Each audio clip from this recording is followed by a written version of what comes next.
ఇటు మనకు కనబడుతున్నది ఒక 10% అయితే, మనకు కనబడన్నది తల్లి మోస్తా చూసారా, అది 90%. మీకు అర్థమైంది ఉంటాను ఈ మాటతోటి. అంత కష్టపడి బిడ్డను కనే విషయంలో ఆమె ఉంటుంది.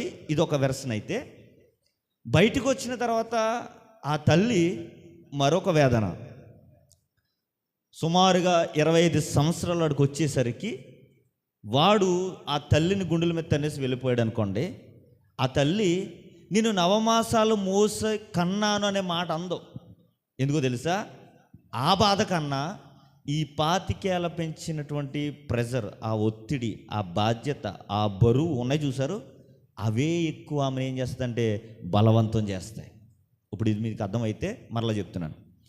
9 నెలల మోయటము కనడం అంటే అది సామాన్యమైన విషయం కాదు.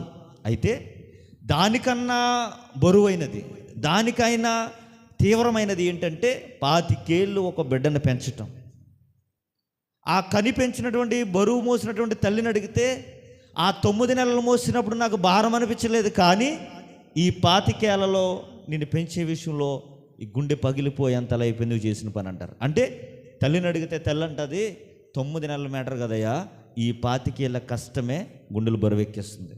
ఇది మనకు బాగా అర్థమవుతే, అపోస్తుడైన పౌలు గారు చూడండి, దేవుడు స్వరూపమందు మానవులందరినీ కూడా సృజించిన తర్వాత ఈ మానవుడు రూపాన్ని అనగా స్వరూపాన్ని అంటే ఆంతర్యటువంటి ఆత్మ విషయంలో వాడు పరిశుద్ధత కానీ వాల్యూస్ కానీ కోల్పోయినప్పుడు, వాడు తప్పిపోయినప్పుడు వాడిని దేవుడి పక్షాన రక్షించినటువంటి సేవకుడు అంటున్నాడు ఏంటంటే, తల్లి ప్రసవ వేదన కనినట్లుగా ఏం చేశాడంట, మీ విషయమై మరలా నాకు ప్రసవ వేదన కలుగుతుంది.